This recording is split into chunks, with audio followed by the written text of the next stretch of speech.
আপনি আবার ঘাটে কার জন্য পানি নিতে এসেছেন? ওই শাহিদা কাকির জন্য। বয়স্ক মানুষ তো, জল নিয়ে যেতে খুব কষ্ট হয়, তাই আমি আসলাম। আপনি কত ভালো মানুষ, গ্রামের সব মানুষের উপকার করেন। তুমি ঠিকই বলিস, টনি তো শহরের ছেলে, এটা বোঝাই যায় না। আরে না না, মানুষ এই মানুষকে ভালোবাসবো, এটাই তো মানুষের ধর্ম। তোমার হয়ে যায়নি সালমা? চলো।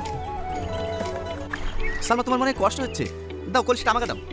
না না, আমার কষ্ট হচ্ছে না, আপনারই অভ্যাস নাই, আমাকে দিন আমি নিয়ে যাচ্ছি। আরে না না, ঠিক আছে ঠিক আছে, চলো।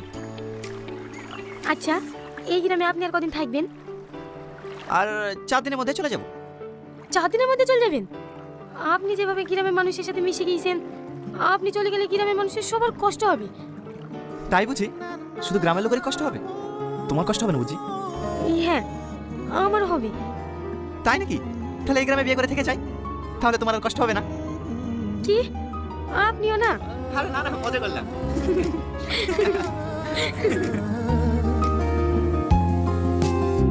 হ্যালো বন্ধুরা, পল্লীগ্রাম টিভির নাটকে টনিকে দেখে আমরা সবাই মুগ্ধ। তার সাবলীল অভিনয় আমাদের মন ছুঁয়ে যায়। কিন্তু পর্দার এই টনি বাস্তবে কেমন? তার জীবনের আসল গল্পটা কি? চলুন আজ কোনো নাটক নয়, সরাসরি জেনে নিই টনির জীবনের অজানা কিছু তথ্য।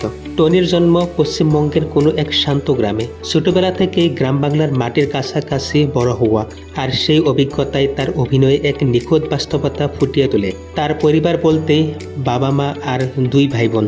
সাধারণ এক মধ্যবিত্ত পরিবার, যাদের ভালোবাসা আর সমর্থনই আজ টনির সবচেয়ে বড় শক্তি।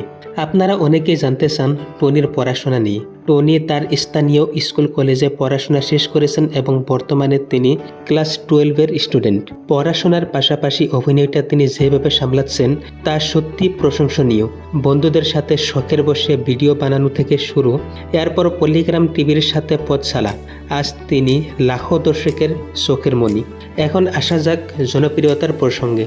টনির প্রতিটি ভিডিও এখন লাখো ভিউ পায়। মানুষ তার মধ্যে নিজেদের গল্প খুঁজে পায় বলতেই তার জনপ্রিয়তা তুঙ্গে। আয়ের কথা বলতে আগে হয়তো নির্দিষ্ট মাসিক বেতন পেতেন, তবে এখন ভিডিও প্রতি পারিশ্রমিকের হিসাবে তার মাসিক আয় প্রায় 60,000 থেকে 70,000 টাকার কাছাকাছি। এবার সব থেকে চর্চিত বিষয়, সালমা আর টনির সম্পর্ক। নাটকে তাদের জুটি যেমন হিট, তেমনি বাস্তবে তারা শুধুই ভালো বন্ধু নাকি অন্য কিছু, এই রহস্য এখনো অমীমাংসিত। তবে একটা কথা মানতেই হবে, সাফল্যের শিখরে পৌঁছেও টনি কিন্তু সেই আগের মতোই মাটির মানুষ রয়ে গিয়েছেন। শুটিং আর নতুন নতুন ভিডিওর ব্যস্ততার মাঝেও তার সরলতা এক মুহূর্তের জন্য হারায়নি। তো বন্ধুরা, এই ছিল আমাদের প্রিয় টনির জীবনের এক ঝলক। টনি সম্পর্কে আরও কি জানতে চান বা পরবর্তী ভিডিওতে আপনারা কার জীবন সম্পর্কে শুনতে আগ্রহী, কমেন্টে আমাদের জানাতে ভুলবেন না। আর হ্যাঁ বন্ধুরা, ভিডিওটি ভালো লাগলে লাইক দিতে ভুলবেন না। দেখা হচ্ছে পরের ভিডিওতে, ততক্ষণ ভালো থাকুন, সুস্থ থাকুন। ধন্যবাদ, খোদা হাফেজ।